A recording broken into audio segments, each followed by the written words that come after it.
안녕하세요. 오만사입니다. 안녕하세요. 저의 기막힌 사연입니다. 어디에다 하소연을 할 데가 없어서 이 글을 올려봅니다. 제 이름은 정영수. 올해 53입니다.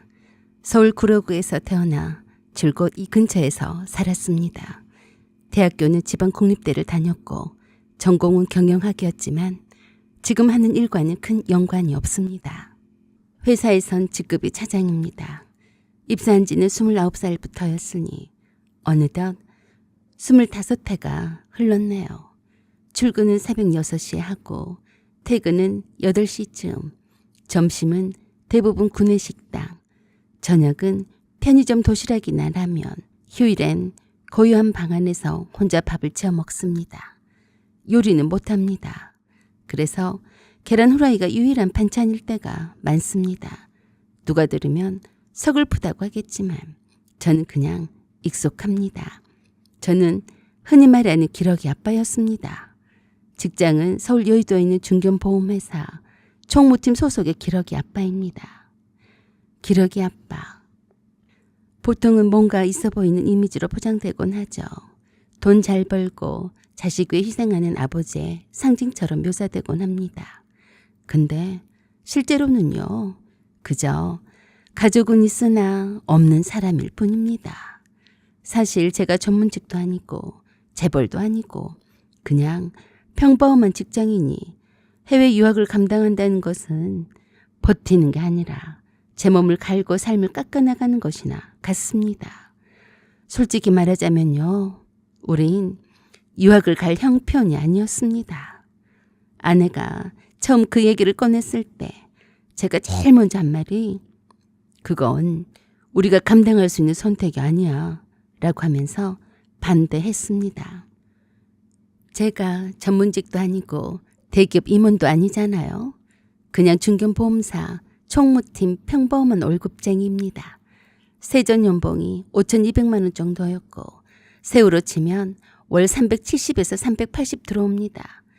그 안에서 월세 내고 부모님께 용돈 조금 드리고 내 교통비와 식비 빼고 나면 남는 게 없습니다. 하지만 제 아내 수진이는 12회 전 딸아이를 데리고 캐나다로 떠났습니다. 사실 그렇게 멀리 보내고 싶지 않았어요. 아이랑 떨어지는 게 너무 무서웠고 우리 부부 사이도 그때 이미 그리 단단하진 않았거든요.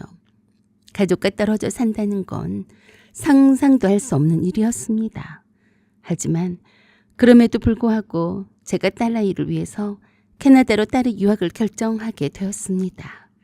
왜 굳이 재정적인 부담을 짊어지면서까지 딸아이의 유학을 선택했냐고요? 결정적인 이유는 딸아이 때문이었습니다. 저도 막상 자식을 가져보니 자식을 위해서라면 많이 용감해지더군요. 딸아이 서연이는 초등학교 3학년 때부터 학교에 가는 걸 몹시 두려워했어요. 상담을 받고 나서야 알게 됐습니다. 학교에서 따돌림을 당하고 있었더라고요. 그 여리고 여린 아이가 그런 상황에 처했다 보니 저와 아내는 심적으로 무척이나 힘들었습니다. 아마 겪어보지 못한 분들은 이해를 못하실 겁니다. 서연이는 똑똑한 아이였지만 좀 내성적이었고 말수가 적었습니다. 어릴 때부터 혼자 책 읽고 그림 그리는 걸 좋아했죠.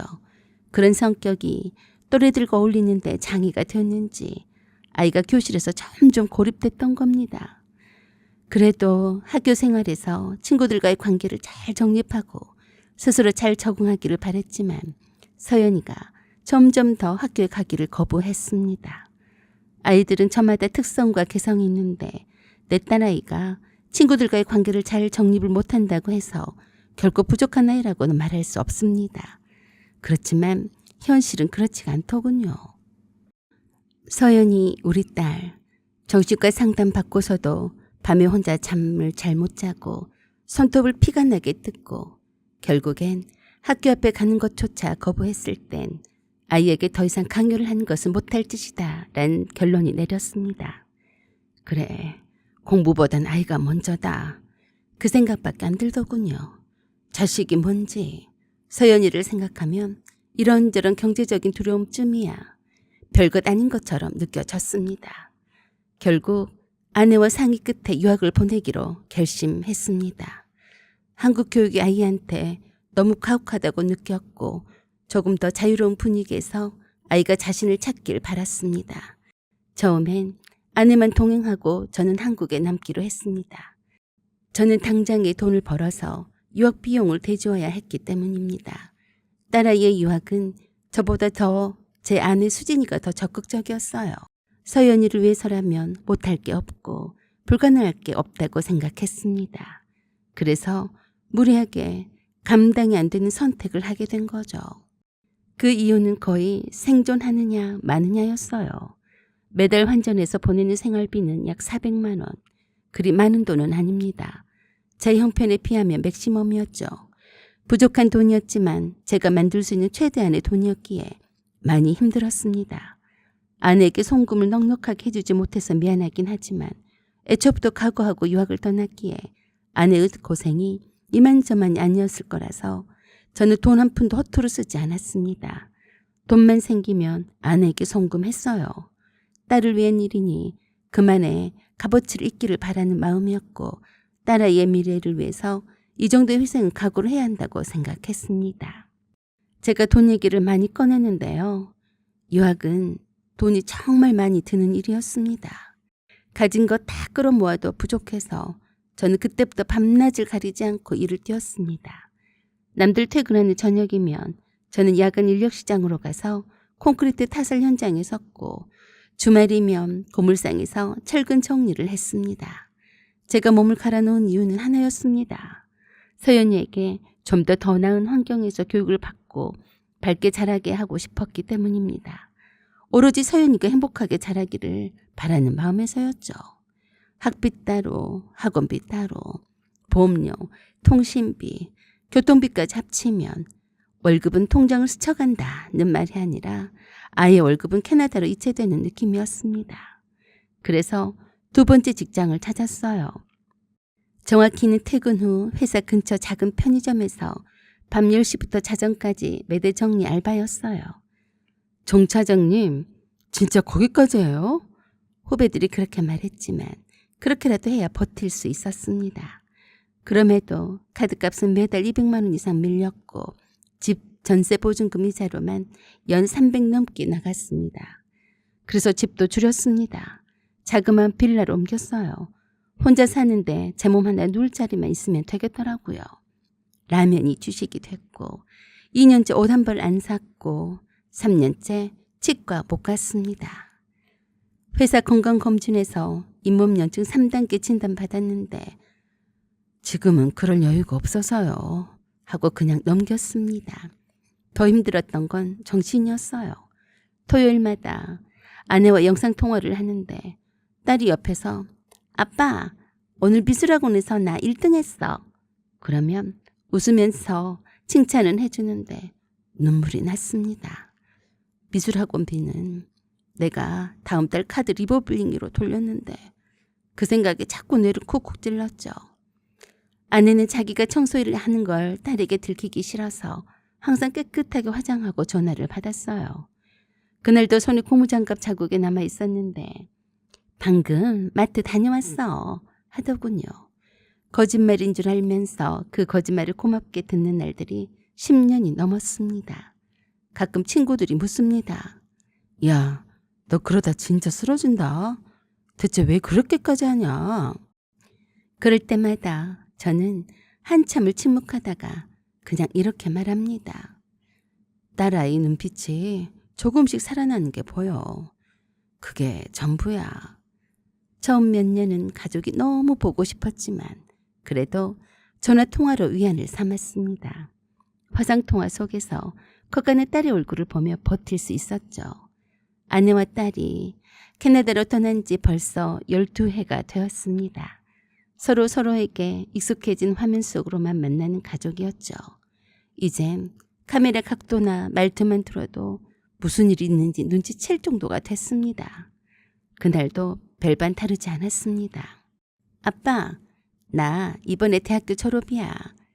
서연이가 화면 속에서 웃으며 졸업 가운을 보여주었습니다. 제가 키운 아이가 맞나 싶을 정도로 훌쩍 자라있더군요. 그래, 축하해 우리 딸.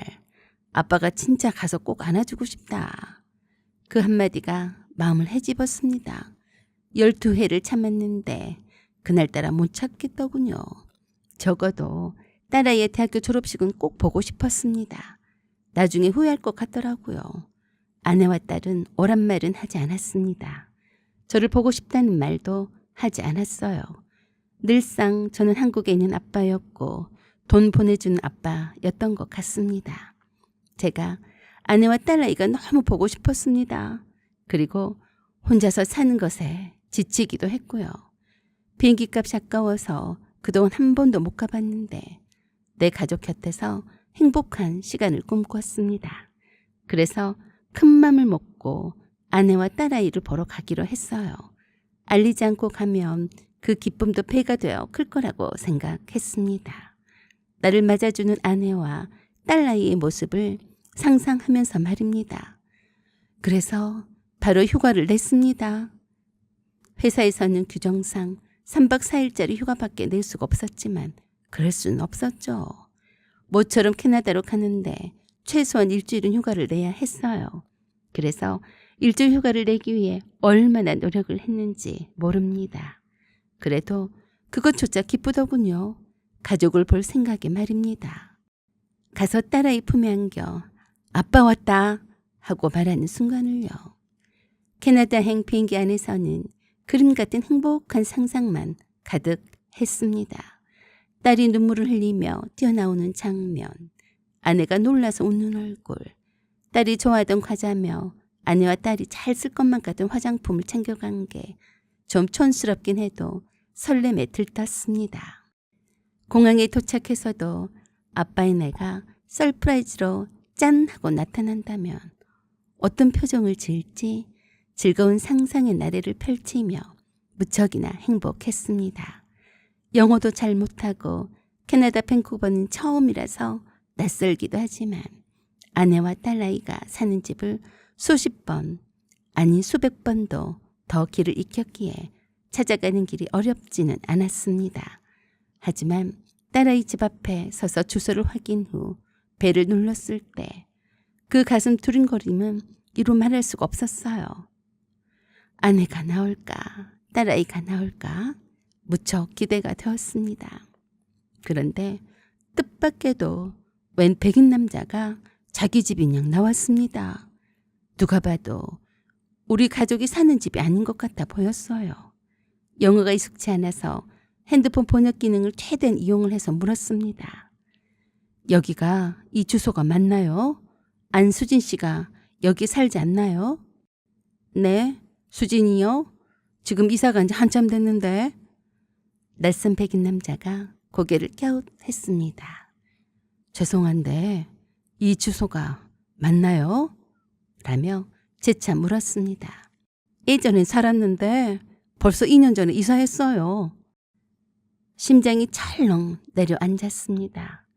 주소는 몇 달 전에 서연이한테 직접 들은 거였는데 급히 전화했지만 아내는 받지 않았습니다. 할 수 없이 문자를 보냈어요.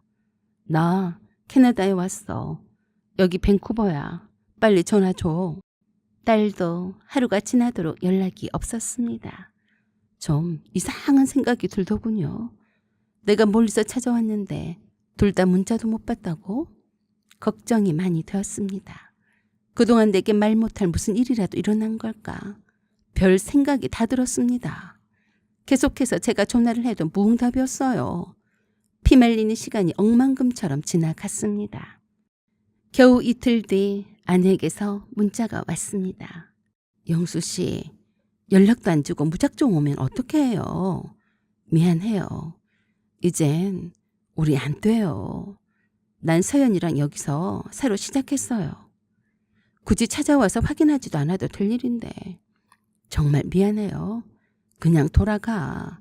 서연 아빠, 한국에 돌아가서 서로 통화해요. 정말 환장하겠더라고요. 통화를 하자고 해도 안 된다고 하고 자기 할 말만 하고 말더라고요. 꼭지가 획 도는데 제정신이 아니었어요. 그 짧은 문장에 모든 게 들어있었습니다. 그래도 새로 시작했다는 말, 이 무슨 의미인지 직접 만나서 대화를 해봐야 한다고 생각했습니다. 내가 머나먼 한국에서 이렇게 큰 맘을 먹고 찾아왔는데 아내와 딸의 반응이 영 달갑게 생각지 않는 것 같았어요. 저는 큰 불안에 휩싸였습니다. 내 예상과는 전혀 다른 반응이었으니까요. 서연이 아빠, 미안하지만 그냥 돌아가죠. 우린 이제 돌이킬 수가 없는 것 같아. 우리 찾지 말고 그냥 가주면 좋겠어. 라고 말하고 또 연락이 두절되었습니다. 미치고 환장할 노릇이 아닌가요? 제가 완전히 돌기 일보 직전이었습니다. 이제까지 12년 동안 뼈 빠지게 일해서 돈을 붙여왔던 내게 돌아가라니. 이게 말이야 방구야. 얼굴 한 번도 안 비춰주고 돌아가라니. 무작정 연락을 끊어버리는 아내와 딸. 절대로 이해할 수가 없었어요. 지구 끝이라도 쫓아가서 따지고 싶은 심정이었죠. 새로 시작했다는 말. 그 말은 내가 있는 삶엔 더 이상 그들이 포함되지 않는다는 의미였습니다. 감히 누구 맘대로? 내가 끝내지 않았는데 누구 맘대로 새로 시작했다는 말인지. 배신감에 치를 떨었고 아내가 그렇게 변할 줄은 상상도 못했습니다. 이대로 포기하고 물러나면 내가 사람이 아닌 거죠. 감히 내 허락도 없이 새로 시작해? 어린 반푼업치도 없어. 두고 봐. 가만두지 않을 거야.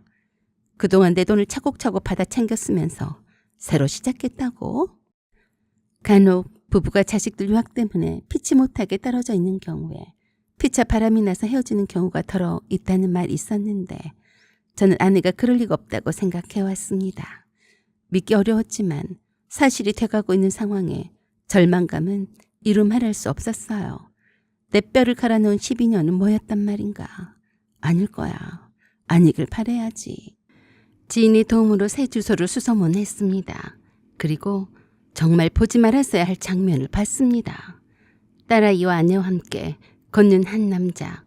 그 곁에 다정히 붙어 웃는 아내. 그 모습은 내가 20년 전 꿈꿨던 행복한 가족 그대로였습니다. 내가 아내와 딸의 앞에 막아서자 마치 내가 저승사자라도 된 것처럼 화들짝 놀라 자빠지더라고요. 서연 아빠, 여긴 어떻게 알고 온 거야? 우리 여기서 이러지 말고 다른 데로 가서 얘기해. 서연이는 아빠를 오래간만에 보는데도 놀라지도 않고 생뚱맞게 왜 온 거임? 이런 표정이었습니다. 12년 만에 보는 아빠에게 무덤덤했습니다. 참 억울하더라고요.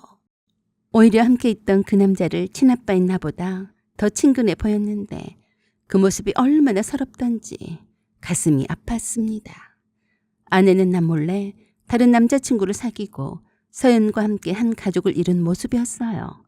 내가 보내는 돈은 꼬박꼬박 받아 챙기면서 말입니다. 어떻게 그럴 수가 있는지 인간이란 환멸감마저 들었습니다. 내가 아내에게 다가가자 그 남자가 나를 저지하더군요. 마치 내가 불량배나 되는 것처럼 말입니다. 그 남자는 딱 봐도 캐나다 사람이었고 덩치도 나보다 훨씬 컸습니다. 아내에게 다가가는 내게 몸으로 밀어붙이자 화가 나서 그놈의 급소를 니킥 해버렸죠. 어디까지나 그놈이 먼저 내 몸에 터치를 했으니 저는 잘못이 없어요. 바로 나가 떨어지더군요. 몸은 짐승남인데 내 한 방에 나가 떨어지다니. 아내와 딸아이 앞에서 몰골이 말이 아니더이다. 그래도 아내와 딸아이가 나보다 더 그 남자를 걱정하는 걸 보면서 기가 막히고 코가 막혔습니다. 내가 이 꼴을 보자고 그 먼 길을 왔나 싶었어요. 아니지. 내가 이렇게 현장 실상황을 보지 않았다면 아내는 나를 계속 속이면서 내 희생으로 먹고 살았겠죠. 그래, 오기를 참 잘했다 싶었습니다. 아내는 내게 말로는 미안하다고 하면서도 그러더라고요. 말이 좋지. 12년이야. 자기만 혼자서 고생한 줄 알면 큰 오산이야. 당신이 보내준 돈이 어디 간에 기별이나 가는 줄 알아? 다른 남자들은 돈도 잘 벌어다 줘서 처자식이 편하게 유학생활을 하도록 한다더라. 하지만 당신도 알다시피 내가 여기서 안 해본 일이 없잖아. 당신만 고생한 것 아니야. 나도 할 만큼 했어. 그리고 당신도 12년 동안 혼자서 지내면서 여자를 안 만났겠어? 그랬다면 거짓말이겠지. 이 사람은 제임스야. 당신보다 더 자상하고 무엇보다 우리 서연이한테 큰 힘이 돼주는 사람이니까 더 이상 건들지 말고 그냥 가줘. 당신이 서연이를 왜 한다면 그냥 조용히 우리를 내버려둬. 네가 이렇게 딴 남자와 살림을 차린 줄도 모르고 난 비행기를 타고 오면서 당신과 서연이에게 서프라이즈를 할 생각에 얼마나 설레는 줄 알기나 해? 어떻게 나를 배신하고 속이고 딴 남자와 동거를 하니? 그건 미안해. 도저히 당신한테 말을 못하겠더라. 당신이나 나나 오랜 세월 동안 각자 익숙한 생활에 잘 적응하리라 믿었어. 그만큼 오래 떨어져 있었으면 이 정도는 예상을 해야 되는 거 아니야? 제발 부탁이니까 다시는 나와 서연이 앞에 나타나지 말아줘. 난 지금 이 남자와 행복해. 서연이도 새아빠를 좋아해. 당신은 당신대로 살 길 찾아. 아내가 이 정도로 변한 걸 보니 어쩔 수가 없었어요. 제가 할 말이 없더라고요. 어떻게 나한테 이럴 수가 있냐며 뺨이라도 때려야 하는 거 아니냐고 할 테지만 그러기도 싫었고 그냥 딱 정이 떨어졌습니다. 마음은 아팠지만 이 정도밖에 안 되는 여자에게 12년을 바친 제가 바보 같았습니다. 만일에 내가 안 왔다면 저는 처자식에게 돈을 보내려고 오늘도 뼈 빠지게 일하고 있었을 텐데 정말 어이가 없더라고요. 그래서 쿨하게 말해줬습니다. 네가 나한테 미안한 감정이 진심이었으면 좋겠고 너를 믿고 유학을 보냈는데 나를 배신한 건 꼭 그 대가를 치를 거야. 내가 서연이 때문에 너를 그냥 놔두고 간다만 다시는 네 면상을 안 봤으면 좋겠다. 구역질 난다. 아무쪼록 서연이는 이제 다 컸으니까 나도 아빠 노릇은 다 한 거고 나도 네 면상은 평생 보고 싶지 않다. 라고 하며 슬픈 마음을 안고 캐나다를 떠나왔습니다. 드디어 나도 유학비용 송금의 쇠사슬에서 벗어났습니다. 생활비 송금은 멈췄고 매달 밀리던 카드값도 정리했습니다. 그리고 퇴근 후 편의점 알바는 그만뒀고 주말엔 근처 산책을 다닙니다. 심지어 요즘엔 치과 치료도 받기 시작했어요. 이 몸이 다시는 회복되지 않더라도 적어도 이제는 저를 위해 돈을 쓰기로 했습니다. 딸아이의 연락은 여전히 없습니다. 함께 보낼 시간이 없는데 제게 무슨 정이 있겠습니까? 딸아이를 이해하려고 했습니다. 아내도 물론이고요. 그래도 괜찮습니다. 그들이 나 없이 웃는다면 그걸로 된 거니까요. 이제서야 이해했습니다. 왜 통화 시간은 점점 짧아졌는지, 왜 딸아이의 목소리에서 예전의 애틋함이 사라졌는지 말입니다. 그날 밤 작은 모텔방에서 술을 마셨습니다. 평소엔 절대 입에 대지 않던 위스키 한 병. 울음도 나오지 않더군요. 몸이 얼얼할 정도로 가슴이 먹먹해서 한국으로 돌아온 날 회사는 평소처럼 평온했고 제 책상엔 결제 서류가 쌓여 있었습니다. 마치 아무 일도 없었던 것처럼. 그들이 나 없이도 웃고 행복하다면 그걸로 된 거니까요. 12년 동안 내가 아내와 딸아이를 위해서 껍데기로 살았구나 싶어 참 마음이 아팠는데 그렇게 생각하지 않기로 했습니다. 내가 희생을 당하고 상처를 입었어도 딸아이가 캐나다에서 웃으면서 생활할 수 있다면 그것으로 되었다고 생각을 했습니다. 그래서 오자마자 준비한 이혼 서류를 접수하고 아내와 이혼을 마무리 지었어요. 이젠 아내와는 남이 되었습니다. 홀가분하게 저는 혼자입니다. 12년 동안에 혼자였는데 지금도 혼자. 별다를 게 없지만 가족이 없이 혼자라는 건 참 마음이 쓸쓸하더군요. 그래도 자꾸 그런 생각에 빠지지 않기로 결심했습니다. 아직도 여전히 딸아이의 연락은 없습니다. 아내도 연락이 끊긴 지 오래입니다. 이렇게 내가 꿈꾸던 한 가정이 산산조각이 나버렸습니다. 저는 새로 시작할 마음의 여유가 아직 남아있지 않습니다. 그저 나 자신에 집중한 삶을 살아보려 합니다. 정말 소중한 걸 붙들기 위해 자신을 갈아넣는 사람도 있다는 걸 그들이 기억해줬으면 합니다. 그걸로 전 충분합니다. 지금까지 제 얘기를 들어주셔서 감사합니다. 사연은 여기까지입니다. 구독과 좋아요 부탁드려요. 감사합니다.